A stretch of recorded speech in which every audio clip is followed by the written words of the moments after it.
Hey family, my name is Audrey and I'm a person in long-term recovery. What that means is I haven't picked up a drink or a drug since May 4th, 2017.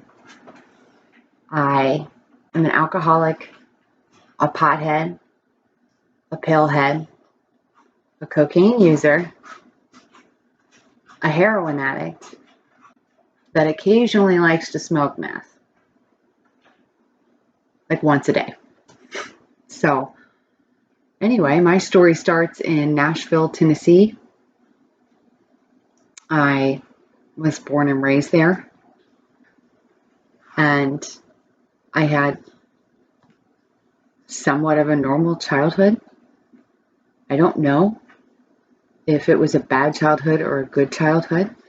All I know is that I felt different from other kids, from other people, that I never felt good enough, that I was constantly filled with self-centered fear.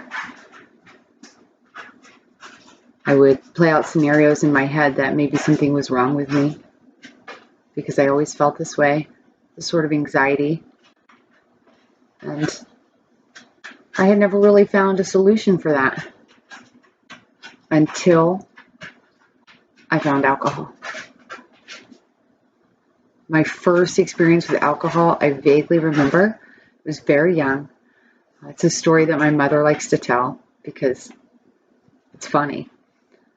I was about 9 years old, and her friend were making cocktails in the kitchen, and they had been drinking and having a good time and laughing.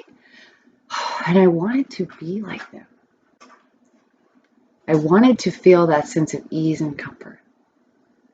I wanted to feel that sense of connection with another human being, to be honest about my emotions, to be connected on a new level, to feel understood. And I watched them make their drinks and have a good time. And of course, I waited until my mom made a drink and then started to walk out of the kitchen. And I ran up and I grabbed the drink like a 9-year-old ninja and go, go, go, go, go, go, go, put it down real fast and ran away. But that's not because I wanted to taste what mommy's drink tasted like. That's because I wanted the effects produced by alcohol. And I don't remember if I tried alcohol in between then again and my first drunk or not. I may have, but I do remember the first time that I got drunk. I was 13 years old. I was in a new neighborhood, a new school zone, and I didn't have any friends there.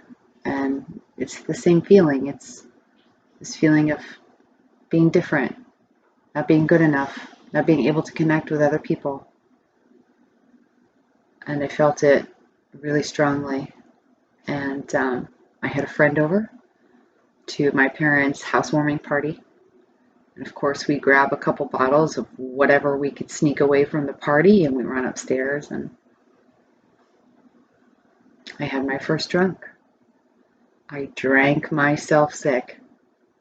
I probably made a fool out of myself, but it was the best I had ever felt. I finally found a solution to that thing, that feeling, that lacking something. I drank myself sick and I couldn't wait to do it again. I was instantly preoccupied with how to drink and get away with it.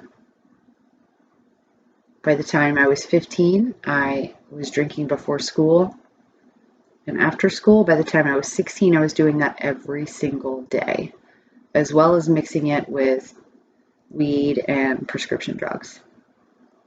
But at the time, it did not affect my performance.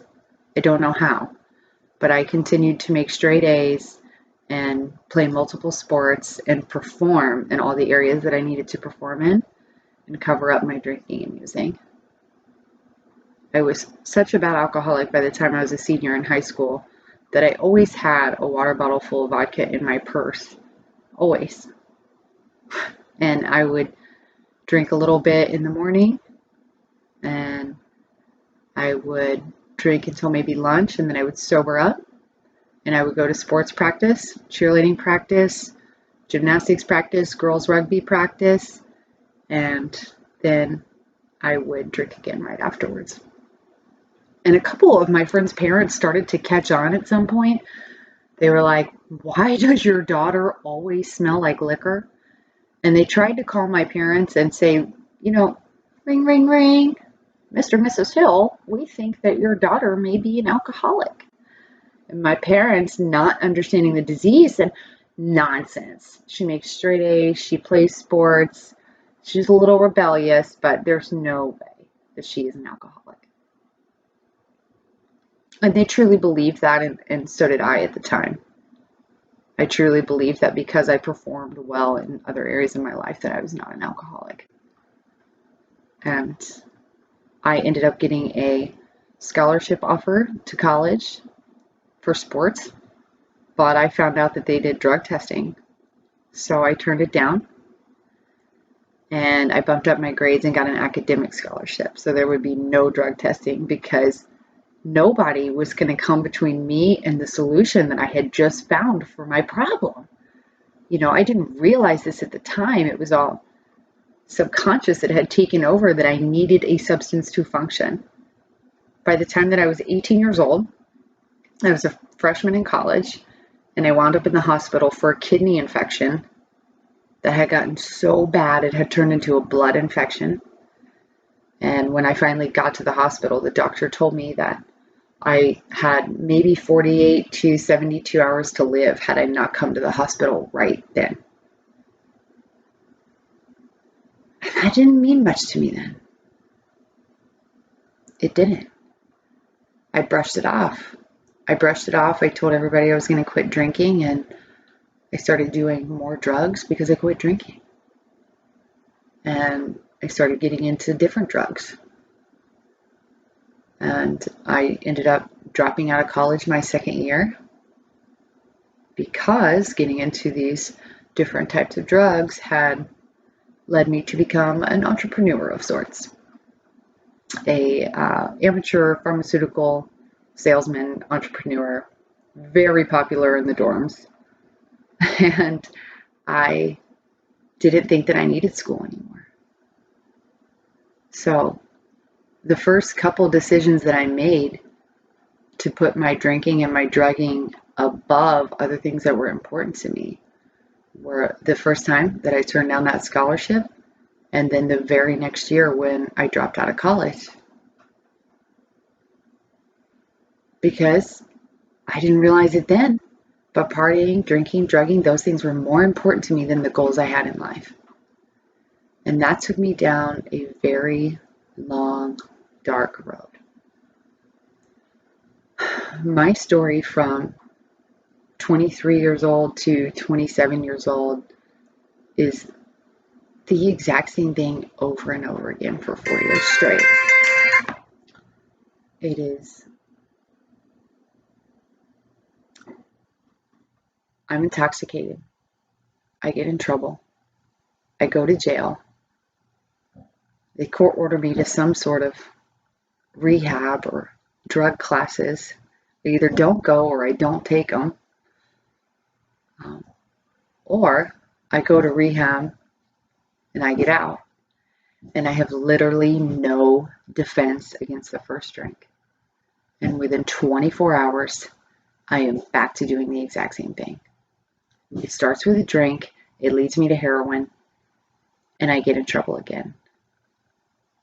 And then I got arrested several times where they didn't give me an option to do drug treatment. They just kept me in jail for a few months and put me back on probation and put me back out on the street. And again, I had no defense against the first drink.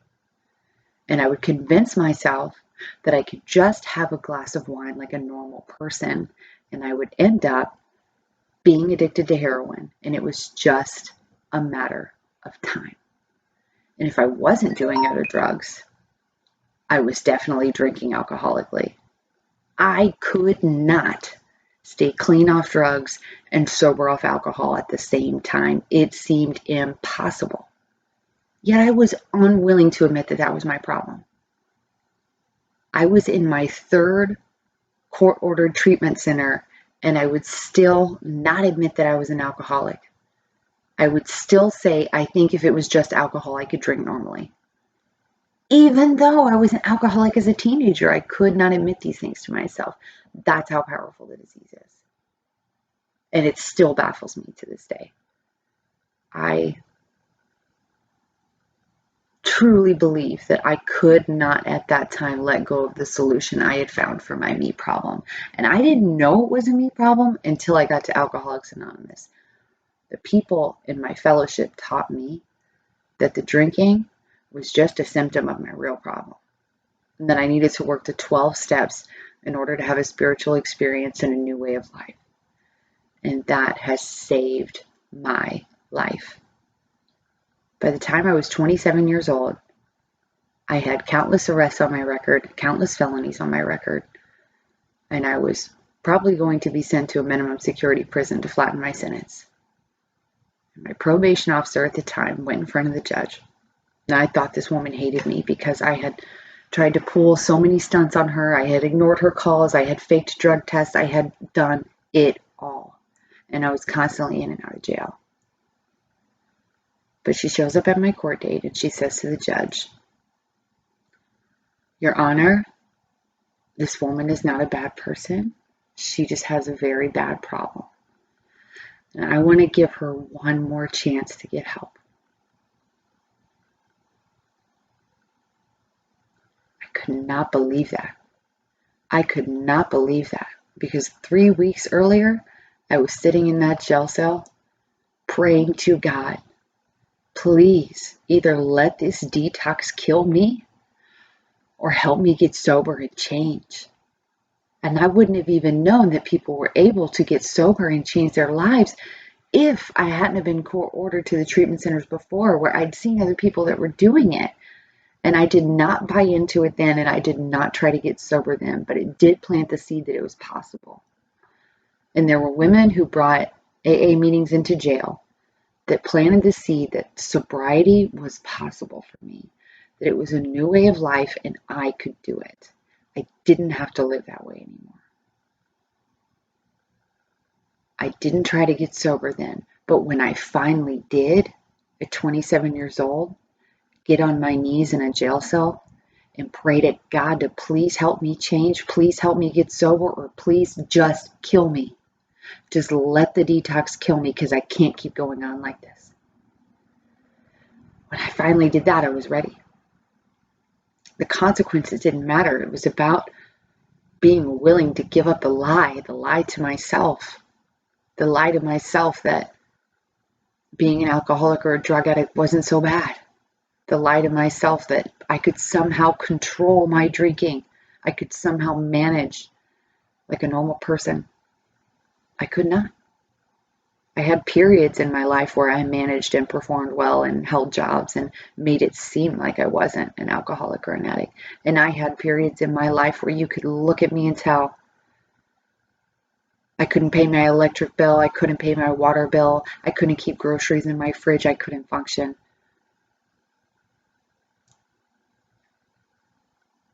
And I had many periods in my life where I ended up in jail, and it probably saved my life because I was so close to overdosing and dying. Thank God for a new way of life.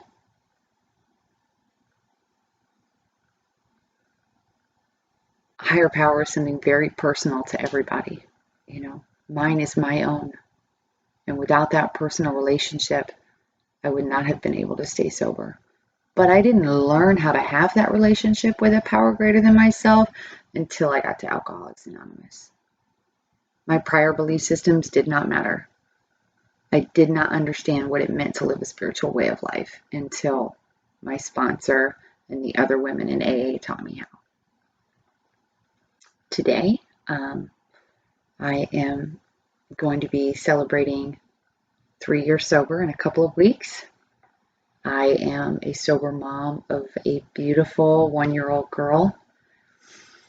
I'm a sponsor, I'm an employee, I'm a sister, I'm a friend, I'm a good person, and I'm proud of who I am today. And I'm really grateful that I was able to do that work to get me to where I'm at. And I'm so grateful each day to wake up sober and have a new way of life.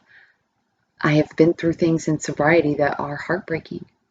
I have lost people that I loved. I have had people that I cared about go back out and relapse. And I was able to stay sober through all of these things. I have